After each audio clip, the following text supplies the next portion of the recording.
France 24, LCP, Public Sénat, présente.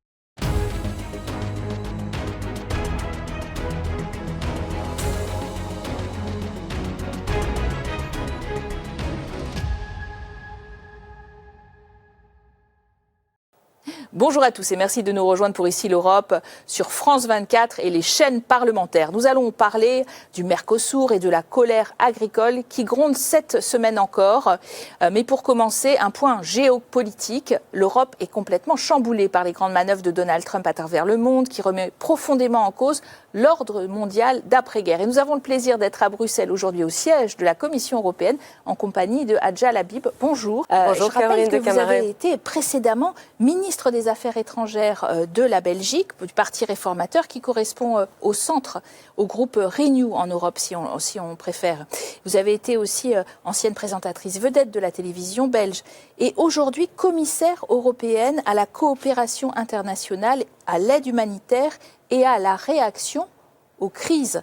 Alors c'est peu dire que l'époque n'est pas à la coopération et que par contre l'Union européenne réagit sans cesse à des crises nouvelles. Mon rôle, c'est anticiper les crises, qu'elles soient provoquées par des catastrophes naturelles ou par des guerres ou par des attaques cyber, etc. Et je vais vous donner un très bon exemple de réaction aussi, puisque vous avez parlé de réaction.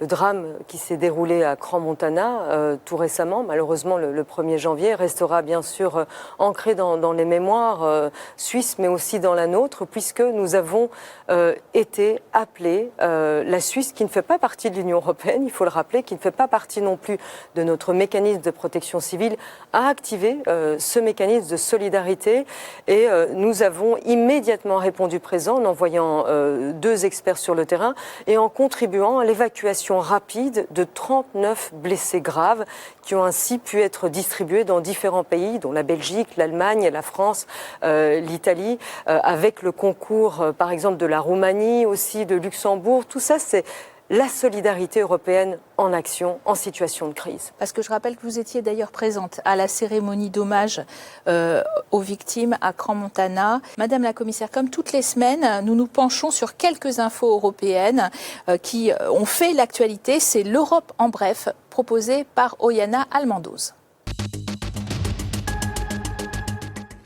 Donald Trump ne cesse de répéter sa volonté de s'emparer du Groenland pour des raisons de sécurité nationale. En réaction, le Danemark et certains États membres, dont la France et l'Allemagne, renforcent leur présence militaire sur ce territoire autonome danois. Le Premier ministre du Groenland, Jens Frederik Nielsen, hausse le ton. Le Groenland ne veut pas faire partie des États-Unis. Nous choisissons le Groenland tel que nous le connaissons aujourd'hui, c'est-à-dire comme faisant partie de la communauté du Royaume du Danemark. En Iran, la répression des manifestations par le régime au pouvoir a déjà causé des milliers de morts et plus de 10 000 arrestations. Madrid, Berlin, Paris et d'autres États membres ont convoqué les ambassadeurs iraniens pour demander le respect de la liberté d'expression. Initialement jugée trop timide par certains dans la condamnation de cette répression, l'UE dit néanmoins travailler sur de nouvelles sanctions contre Téhéran. Une force militaire européenne de 100 000 hommes, c'est ce que préconise le commissaire européen à la défense, Andrius Kubilius, pour protéger le continent. Nous faisons face à 2 défis. La menace russe et le redéploiement des troupes américaines dans la région Indo-Pacifique. Les États-Unis nous demandent officiellement d'assurer nous-mêmes la défense de l'Europe. Nous ne pouvons qu'être d'accord. L'idée d'armée européenne n'est pas nouvelle, mais jusqu'à présent, les 27 l'ont rejetée par peur de perte de leur souveraineté militaire ou de doublons avec le commandement de l'OTAN. Hadja Labib, votre collègue à la Défense, l'ancien Premier ministre lituanien Andrius Kubilius, parle de la création d'une force militaire européenne permanente de 100 000 hommes pour remplacer les forces américaines. Est-ce qu'on est, nous, en Europe, suffisamment préparés à la guerre ? Alors, il est bien que nous constituions cette force militaire, mais rappelez-vous la pandémie. Si nous ne sommes pas capables d'arrêter un virus, que peuvent faire 100 000 militaire ou le meilleur armement. Et donc, il convient d'avoir une approche globale. Aujourd'hui, les crises sont multiples, elles ont des effets en cascade et c'est aussi une des leçons apprises de la pandémie de Covid-19. C'était un virus qui a immobilisé la planète entière, rappelez-vous, qui a entraîné des problèmes de transport, de communication, d'éducation. On a découvert le présentiel et le non présentiel. Tout cela a provoqué d'abord mon poste, c'est-à-dire un commissaire à l'état de préparation, donc d'anticipation des crises. Et nous avons d'ailleurs produit une stratégie. La gestion des crises, ce n'est pas une question d'experts. C'est une question qui concerne tous les acteurs, à commencer par les citoyens. Donc, si nous sommes préparés avec des kits de survie de 72 heures, que nous avons 72 heures pour les Français, que nous avons proposé, même s'il n'y a pas un kit valable pour les 27, évidemment, ça dépend où on habite. Alors, ces kits de survie, ils sont admis. Ils sont répandus déjà et acceptés, considérés comme normaux dans des pays comme la Suède, comme la Finlande, comme le Danemark. Dans d'autres pays, c'est plus difficile. La France, par exemple. La France, par exemple, ou d'autres, peut-être la Belgique aussi, ou l'Espagne, où ça a provoqué certaines questions. On m'a demandé, est-ce que vous n'avez pas peur de semer la panique ? Moi, je dirais plutôt le contraire. Plus nous sommes préparés, et plus nous dormirons tranquilles, parce que nous pourrons faire face à, par exemple, une fermeture pendant quelques heures de toute alimentation énergétique, par exemple, un blackout, comme il s'est passé, d'ailleurs, il s'en est passé en Espagne. Parlons justement de l'Ukraine. Les frappes se multiplient aussi contre les infrastructures. On parlait d'électricité en plein hiver sur des millions de foyers affectés. C'est une crise majeure, une tentative de démoralisation des civils, là en l'occurrence, par les Russes ? Oui, c'est une stratégie très claire qui est poursuivie par les Russes, qui enfreint d'ailleurs les règles du droit de la guerre. Il y a des règles à respecter. On ne vise pas les infrastructures vitales, les infrastructures civiles en temps de guerre, même en temps de guerre. Et évidemment, l'objectif, c'est de mettre à genoux la population. À l'heure où nous nous parlons, il fait à peu près moins 15 degrés en Ukraine, à Kiev particulièrement, où des citoyens, des familles entières doivent loger dans des trains, parce que les trains sont alimentés en énergie et entre autres grâce à des générateurs que l'Union européenne leur fournit. Depuis le début de la guerre, nous avons fourni à peu près 9500 générateurs à l'Ukraine pour lui permettre justement de survivre. Alors, depuis 2022, nous avons contribué à peu près à hauteur de 1,25 milliard d'euros pour aider l'Ukraine et nous allons continuer. Donald Trump a pris un peu tout le monde de court. Autre dossier, au Venezuela, après la capture du président Maduro, il vise clairement le pétrole, ne s'en cache pas d'ailleurs, et laisse en place sa vice-présidente, pourtant chaviste. L'Union européenne qui se veut la championne du respect de l'intégrité territoriale et du droit des peuples à disposer d'eux-mêmes, elle semble pas très audible dans ce dossier. Non, à quoi je pense, c'est les générations qui nous précèdent et nous-mêmes qui avons considéré pendant des décennies, vous savez, les États-Unis incarnaient cette force pour la liberté, pour la défense de la démocratie. Et évidemment, il y a beaucoup d'amertume aujourd'hui. D'un autre côté, ce qui se passe au Venezuela est très inquiétant. Ce n'est pas que Maduro avait une légitimité démocratique, certainement pas, mais c'est la manière. Parce qu'effectivement, le droit international, la Charte des Nations Unies, est remise en question. Et donc c'est toute l'architecture, finalement, à laquelle les États-Unis ont largement contribué, celle d'après-guerre, celle qui visait à ce qu'il n'y ait plus jamais de guerre, à établir une paix durable qui est remise en question.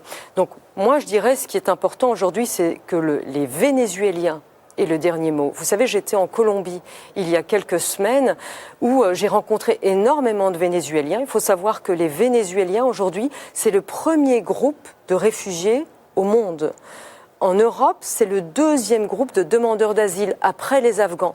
Donc ça montre l'ampleur de la crise. Et en tant que commissaire en charge de l'aide humanitaire, c'est eux qui m'intéresse, c'est réduire la crise. Nous contribuons à l'aide humanitaire aux Vénézuéliens, aux pays aussi limitrophes qui accueillent beaucoup de réfugiés, mais aussi en Europe, je viens de le dire, il y en a beaucoup en Espagne, entre autres. Donc c'est une crise qui nous concerne tous. Et ce qui m'inquiète, c'est le régime, d'abord, qui est toujours en place, et comment, finalement, le droit à l'autodétermination des peuples sera garanti. Alors, parlons aussi de l'Iran. Là encore, on sent les Européens très gênés aux entournures. Certaines craignent un basculement dans le chaos, d'autres doutent que l'insurrection réussisse à se débarrasser du système totalitaire, d'autres encore ne veulent pas apparaître comme les alliés des États-Unis et d'Israël dans ce dossier. Alors, on dit et on fait quoi en Europe exactement sur ce dossier ? Alors, beaucoup de chancelleries ont demandé aux ambassadeurs, les ont conviés pour demander des explications. C'était la même chose au niveau européen. Nous envisageons des sanctions. Nous en avons déjà pris beaucoup, entre autres contre les corps de la révolution islamique. Et bien sûr, nous sommes à l'écoute du peuple iranien. De nouveau, ici, ce qui nous importe, c'est que le premier et le dernier mot reviennent au peuple iranien. Cette révolution, elle est partie du bazar. Elle part aussi d'une crise économique, d'une inflation auquel les gens ne savent plus faire face. Et il y a une fatigue, évidemment, du régime qui étouffe les libertés fondamentales. Vous vous souviendrez certainement de la révolte qui est née après la mort de Mahsa Amini, cette jeune fille qui avait mal mis son voile et qui était arrêtée par la police des mœurs et qui en a perdu la vie malheureusement. C'était un mouvement qui impliquait beaucoup les femmes et les jeunes. Ici, on est face à un mouvement beaucoup plus populaire, qui est beaucoup plus large. Il y a un ras-le-bol général. En même temps, toutes les régions ne sont pas concernées, et même, je dirais, tous les quartiers de Téhéran. Donc il faut être extrêmement prudent.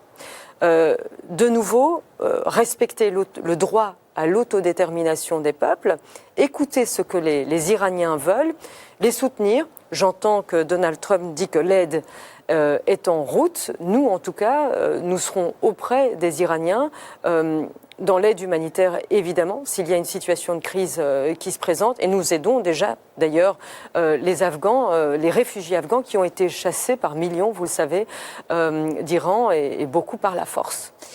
Le grand dossier qui affole les Européens en ce moment, c'est le Groenland, territoire autonome du Danemark, un pays qui appartient bien sûr à l'Union européenne et à l'OTAN. Donald Trump répète que les États-Unis auront l'île d'une manière ou d'une autre, je cite, « Si nous ne le prenons pas, la Russie ou la Chine le fera ». De son côté, le Groenland assure qu'il va intensifier ses efforts pour que sa défense soit assurée dans le cadre de l'OTAN et l'Union européenne dans tout ça. L'Union européenne soutient le Danemark, est en empathie et en solidarité avec le peuple groenlandais, qui s'est exprimé très clairement il y a quelques mois. 85% d'entre eux ont dit qu'ils ne voulaient pas faire partie des États-Unis. Le Premier ministre groenlandais s'est exprimé aussi. Il a dit que son pays n'était pas à vendre, qu'il s'il devait choisir entre les États-Unis et le Danemark, il choisirait clairement le Danemark, l'Union européenne et l'OTAN. Et puis on est face aussi à une situation extrêmement complexe, avec une menace qui pèse sur un pays qui est membre de l'OTAN, aussi des citoyens groenlandais qui sont citoyens de l'Union européenne. Et donc, oui, c'est une situation sans précédent. Il faut être à l'écoute aussi du Groenland et éviter la surenchère, maintenir l'architecture qui a été construite après la Seconde Guerre mondiale pour maintenir la paix. Alors, parlons d'un territoire sur lequel l'Union européenne contribue beaucoup, Gaza, qu'il ne faut pas oublier. Le montant total de l'aide financière humanitaire de l'équipe Europe au territoire palestinien occupé, c'est 1,6 milliard d'euros, États membres et Commission européenne compris, depuis le 7 octobre 2023. Donc, c'est un chiffre impressionnant, mais 37 organisations sont bloquées à l'issue d'une nouvelle réglementation. L'aide humanitaire doit parvenir sans entrave. C'est une obligation aussi qui incombe à l'État israélien, la puissance occupante. C'est une obligation inscrite dans les conventions de Genève dont Israël est partie prenante. C'est aussi le message qui a été adressé à plusieurs reprises par l'ensemble des 27 États membres. Parce que si nous sommes parfois pas tout à fait sur la même ligne quand il s'agit de ce conflit au Moyen-Orient, par contre, l'accès à l'aide humanitaire, nous sommes tous alignés, nous sommes tous sur la même page. Vous savez qu'il y a eu un cessez-le-feu qui a été conclu, nous en sommes ravis, mais d'un autre côté, l'aide humanitaire qui était un des premiers points du plan qui était signé, à savoir laisser à peu près 600 camions entrer par jour, nous en sommes très très loin. Il y a à peu près 250 camions qui entrent par jour à Gaza. C'est largement insuffisant. La crise humanitaire continue à s'aggraver. Vous savez, je me suis rendue moi-même à la porte de Rafah, avec l'Égypte en fait, le point d'entrée qui devrait permettre point de passage de l'aide humanitaire de l'Égypte vers Gaza. Cette porte est malheureusement fermée. Et on assiste à une situation assez, kafkaïenne. J'ai visité des hôpitaux à Rafah où il y a des Palestiniens qui sont bloqués et qui ne demandent qu'une chose, rentrer chez eux. Israël doit respecter ses obligations. Vous êtes en charge de l'égalité et donc du soutien aux minorités. Elles sont de plus en plus stigmatisées dans certains États membres, on sent bien, sur les réseaux sociaux aussi, sous l'influence ultra-conservatrice du Trumpisme, entre autres. Vous allez lancer un grand plan contre le racisme, ces grandes lignes. On a interrogé les citoyens européens. 2/3 d'entre eux nous disent clairement que dans leur pays, le racisme est présent de façon très large, que ce soit sur les réseaux sociaux, que ce soit dans la vie. 47% des citoyens européens d'origine africaine occupent des emplois qui ne correspondent pas à leurs qualifications. Ils sont sous-employés. Nous avons dès lors décidé de déployer une stratégie qui s'attaque finalement à ce qu'on appelle le racisme structurel. Il y a cette tendance qui nous vient d'outre-Atlantique, ce parfum de régression de droits que l'on pensait acquis, et il y a aussi cette nécessité de lutter contre le racisme qui reste largement répandu, et donc ça porte atteinte à la cohésion sociale. Merci Adja Labib d'avoir été notre invité à la Commission européenne. Merci à vous de nous avoir suivis. Nous poursuivons au Parlement européen sur la question du Mercosur et de la colère agricole. C'est tout de suite le débat. Bienvenue au Parlement européen à Bruxelles, où les eurodéputés sont aux premières loges des manifestations d'agriculteurs organisées depuis des semaines devant le Parlement place du Luxembourg. Les éleveurs de toute l'Europe protestent contre l'accord de libre-échange conclu entre l'Union européenne et les pays du Mercosur en Amérique du Sud. Un accord en discussion depuis 25 ans qui prévoit la suppression de 90% des droits de douane entre les deux continents, créant un immense marché de 700 millions de consommateurs. Oui, et si cette zone de libre-échange va profiter à l'industrie européenne et notamment les secteurs automobiles, pharmaceutiques, chimiques, les agriculteurs de l'Union s'inquiètent, eux, des importations de bœuf du Mercosur, de volailles, mais aussi de sucre, des denrées sud-américaines qui ne sont pas produites selon les mêmes normes sanitaires et environnementales que celles de l'Union européenne. Parmi les 27, la France, l'Irlande, la Hongrie, la Pologne et l'Autriche ont d'ailleurs voté contre ce traité, mais n'ont pas réussi à former la fameuse minorité de blocage. Alors pour débattre de cet accord avec le Mercosur, 2 eurodéputés. Nous accueillons Jérémy De Serle, bonjour. Bonjour. Vous êtes eurodéputé français, membre du groupe Renew, le groupe centriste au Parlement européen, et je précise que vous êtes éleveur de profession. En un mot, Jérémy De Serle, comment vous qualifiez cet accord ? Vieux, injuste, et puis je pense triste aussi, pour l'agriculture européenne en tout cas. Javier Moreno Sanchez, espagnol, membre du groupe des sociodémocrates. Vous, comment vous le décriveriez, ce traité de libre-échange, brièvement ? D'abord, c'est un accord beaucoup plus large qu'un accord commercial. C'est un accord stratégique avec un partenaire stratégique dans une situation géopolitique et géoéconomique très délicate où Trump veut imposer sa loi et nous on négocie. Lui monte les tarifs, nous on les descend. Alors écoutons d'ailleurs ce qu'en pense la présidente de la Commission européenne, Ursula von der Leyen, qui se réjouit du vote de cet accord de libre-échange au niveau des 27. Today's Council decision marks a historic day. Cette décision du Conseil européen marque un jour historique. L'Europe envoie un signal fort. Nous nous engageons pour nos priorités. Cet accord de libre-échange va générer de la croissance économique, des opportunités et de la prospérité pour les citoyens et les entreprises européennes. Nous sommes en train de créer la plus grande zone de libre-échange du monde, avec un marché de 700 millions de consommateurs. Monsieur de Serle, est-ce que vous admettez que cet accord de libre-échange peut être positif pour de nombreux secteurs économiques et même, j'ai envie de dire, même dans le secteur agricole, il y a des producteurs de vin et de fromage qui se réjouissent plutôt? Moi, j'admets que le commerce international et les échanges avec d'ailleurs n'importe quelle zone du monde peuvent apporter une part de bénéfice. Par contre, pour que le bénéfice soit bon, il faut pas qu'on mette à mal ou qu'on affaiblisse un certain nombre de secteurs. Et je parlais de justice ou d'accord juste tout à l'heure dans mes propos. En fait, là, c'est pas juste pour l'agriculture européenne. Donc, encore une fois, les agriculteurs, ce qu'ils viennent dire, c'est pas qu'ils veulent plus de commerce, c'est qu'ils veulent un commerce juste. Et dans la mesure où en Europe, on a choisi d'avoir l'agriculture la plus belle du monde, ce qui est un objectif formidable, eh bien, on devrait s'assurer de mieux la protéger. Et ce n'est pas le cas avec cet accord. Alors Javier Moreno Sanchez, on a entendu Ursula von der Leyen parler d'accord historique, mais selon les prévisions, ce traité de libre-échange devrait rapporter à l'Union européenne en 2040 une croissance de 0,05% du PIB européen.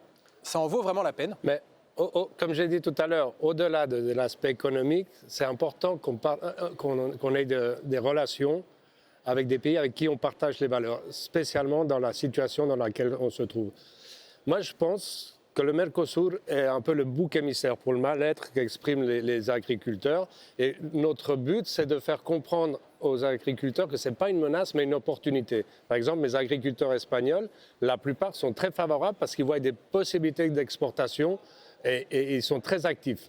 Donc on n'a pas tout à fait les mêmes problèmes qu'en France, je respecte tout à fait ce qui se passe, mais je pense qu'on doit plutôt voir comment on doit gérer, comment on doit redéfinir la politique agricole commune et la politique de chacun de nos pays auprès de ces paysans qui ont ce mal-être, mais pas prendre le Mercosur comme un bouc émissaire. Vous entendez ce qui est dit, des opportunités, pourquoi pas. Il y a d'ailleurs des quotas d'importation qui sont très très faibles, moins de 2% pour la production totale européenne, par exemple pour la bœuf, les volailles, le sucre, etc. C'est des faibles quantités. On voit mal comment ça pourrait à ce point déséquilibrer les marchés, mettre en difficulté les agriculteurs européens. Justement, je crois qu'il faut faire attention. Les agriculteurs qui sont dans la rue, d'ailleurs, qui ne sont pas que français, et même s'il y a une majorité d'agriculteurs espagnols, et je pense qu'on peut faire le calcul, qui sont favorables à ça, il y en a aussi des Espagnols, des Italiens, des Allemands qui étaient dans la rue le 18 décembre et qui seront aussi à Strasbourg dans quelques jours pour manifester aussi leur colère. Ce que je veux dire par là, ce n'est pas tant les quantités de produits qui arriveraient sur notre territoire. C'est la qualité et la manière dont ils sont produits. On ne peut pas dire, encore une fois, aux agricultrices et aux agriculteurs européens, faites de cette manière parce que c'est mieux pour les consommateurs et les citoyens et parce que ça respecte aussi nos ambitions sur la lutte contre le changement climatique ou sur l'écologie en général, mais par contre, on ne s'interdit pas d'importer des produits qui ne respectent pas ça. Peu importe s'il y a 1 kilo de viande ou 100 kilos, si elle n'est pas bonne, si elle n'est pas produite dans les conditions dans lesquelles nous imposons ces normes-là à nos agriculteurs. Vous n'êtes pas d'accord, bon. Je vous vois hocher la tête. Non, parce que la viande qui ne respecte pas ces normes, elle ne rentre pas. En ce moment, par exemple... c'est pas vrai. En ce moment, par exemple, en ce moment, à Bruxelles, c'est impossible de trouver de la viande brésilienne. En ce moment, c'est très difficile. C'est impossible parce qu'elle n'est pas arrivée. Non, elle est interdite. Où mais il y a beaucoup de populisme avec ça. Comment elle est interdite comment? Dites-moi comment. Au port d'Amsterdam, où elle arrive, c'est à nous, aux autorités portuaires, de stopper. Mais c'est pas fait. Ceci dit, il y a beaucoup de populisme avec tout ça. Alexandre, Caroline, Jérémy, combien de steaks canadiens avez-vous mangé depuis 9 ans? Aucun. Voilà. Pourquoi ? Parce que pourtant, il y a 9 ans, il y avait la grande polémique qu'on allait avoir une invasion de bœuf canadien. Mais invasion. Je suis pas en train de vous, non, mais c'est du populisme repris par l'extrême droite. Sur la qualité, est-ce que le bœuf importé d'Amérique du Sud non, parce qu'il aura les contrôles, les contrôles sanitaires et phytosanitaires qui ont lieu déjà maintenant et qui seront renforcés parce qu'on aura un cadre institutionnel qui force. Il le faut avant le cadre, il n'existe pas là. Ils sont déjà contrôlés. C'est déjà contrôlé et ça sera encore plus. Moi je veux bien, mais apportez-moi des preuves. Il n'y a pas de preuves que les produits. Allez trouver à Bruxelles, allez dans les supermarchés. Donc ça veut dire que les agriculteurs qui se battent contre ça sont des nazes en fait, parce que du coup ils disent que des bêtises. Si c'était fait, bien évidemment, il y a beaucoup de mensonges. Il y aura les contrôles, il y a des contingents. Ça veut dire que je mens. Et que les agriculteurs mentent aussi. Donc arrêtez de dire qu'il y a des mensonges. Les produits. Pourquoi les Brésiliens ne veulent pas de réciprocité? Parce qu'ils veulent pouvoir vendre, avoir accès à notre marché. Peut-être qu'il n'y en arrivera pas beaucoup, et je suis d'accord que c'est minime. Mais ils veulent avoir accès à notre marché sans respecter nos normes. C'est ça la raison. D'abord, elles sont respectées. Et puis entre une vache dans la pampa argentine et une vache en Autriche dans une cage, je pense que les moyens de production sont beaucoup plus pour le bien-être des animaux. Vous voulez qu'on regarde les feedlots sud-américains? Arrêtez de comparer. Vous êtes allé en Argentine, moi oui. Je suis allé au Brésil. J'ai fait 6 mois au Brésil sur une exploitation agricole. Alors, posons un peu le débat et parlons effectivement de réciprocité des normes de production sanitaire, environnementale, puisque dans ce débat, certains États membres de l'Union européenne, comme la France, demandent ce qu'on appelle des mesures miroirs, c'est-à-dire d'aligner les normes du Mercosur sur celles de l'Union européenne. On va écouter sur ce point une ONG environnementale française sur ces mesures miroirs. Si l'Europe appliquait véritablement ses propres normes environnementales et sanitaires à toutes ses importations, on sait très bien qu'une grande majorité des produits du Mercosur ne pourraient plus rentrer sur le marché européen. Et c'est pour ça qu'on a de nombreux politiques qui bricolent, mais qui ne souhaitent pas véritablement mettre en place ces mesures miroirs. Un pilier essentiel d'un commerce plus juste et plus équitable. Alors on bricole et finalement ces mesures miroirs n'existent pas, en tout cas pas dans cet accord-là. Ça a peut-être existé dans l'accord du CETA. Il suffit de lire dans l'accord, c'est écrit, donc c'est aussi clair que ça. C'est de la mauvaise foi. Alors il faut dire aux agriculteurs, arrêtez de manifester, il n'y a aucun risque. C'est vrai que les agriculteurs sont bêtes à ce point-là. D'un autre côté, je suis d'accord et j'ai compris le malaise et ça. Mais ce n'est pas un accord agricole, je suis désolé. Comment? C'est pas un accord agricole. Eh ben alors, fallait sortir l'agriculture. C'est beaucoup plus large que ça, d'accord? Alors l'agriculture est une partie. C'est ce que les agriculteurs demandent. Mais ça offre des possibilités à nos PME, à nos entreprises, même à nos agriculteurs. Mes agriculteurs, ils sont en train d'attendre de pouvoir exporter. Interviewer des agriculteurs espagnols et on verra. Et puis les produits sensibles sont protégés par ce qu'on appelle les indications géographiques, le Bordeaux, tout ça. Et les appellations d'origine protégée. Mais ça, c'est très important. C'est très important. Et je vais vous donner une anecdote. Le gruyère, qui est d'origine suisse, d'une petite région suisse, les Suisses ne l'ont pas protégé. Ce n'est pas une indication géographique. Et ben, dans la liste des 63 produits français, c'est écrit gruyère. C'est très bien, mais ce n'est pas pour ça que ça rend l'accord acceptable. Les agriculteurs sont protégés. Il faut arrêter de dire qu'ils ne sont pas protégés. On a fait les clauses de sauvegarde. C'est bien, mais on ne va pas tomber d'accord. Jérémy Desserles, sur ces mesures miroirs, cet alignement des normes, vous dites que le compte n'y est pas. Bien évidemment, le compte n'y est pas. Et pourquoi les pays du Mercosur ne veulent pas entendre parler de cette réciprocité? Concrètement, vous êtes éleveur bovin. Quelle est la différence entre du bœuf brésilien et du bœuf français? On va être très clair sur la traçabilité. Un veau en Europe, quand il naît, dans les 10 jours après sa naissance, il doit être muni d'une carte d'identité qui permet de tracer, de savoir les différentes exploitations dans lesquelles il est passé avant de se retrouver dans l'assiette du consommateur. Au Brésil, il n'y a pas ça. En Argentine, il n'y a pas ça. Et après, sur les traitements qui sont donnés, faits aux animaux, il y a des hormones activateurs de croissance qui sont utilisés, en tout cas qui ne sont pas interdits. Je n'ai pas dit que toute la viande qui allait rentrer sera toute mauvaise. Je dis juste qu'elle ne respecte pas les conditions de production qui sont imposées à nos éleveurs. Alors, vous n'êtes pas d'accord. Politiquement, quand même, j'ai envie de dire, la France, grand pays agricole, que vous connaissez bien, M. Moreno Sanchez, l'Irlande, la Hongrie, la Pologne, l'Autriche, qui ont voté contre, mais finalement, on passe outre. Il y a une majorité pour voter pour. Donc, eh bien, la Commission décide de mettre tout en branle. Est-ce que ça, c'est de nature aussi à générer certaines frustrations en Europe ou pas? Oui, il y a certaines voix même au Parlement européen qui disent ça va trop vite. De toute façon, nous, on va devoir voter. Tôt ou tard, on va devoir voter. Ce qui n'empêche pas que l'accord entrera provisoirement en fonction. On devra le dire oui ou non. Si on dit non, là, ça remet tout en question. Mais bon, pour le moment... Et politiquement, il peut y avoir une majorité au Parlement européen pour cet accord? Je pense que oui. Et vous pensez qu'il est bloquable au Parlement européen dans un vote? J'espère qu'on pourra le bloquer, oui, forcément, on n'aura pas le même avis. Moi, je suis sûr de rien.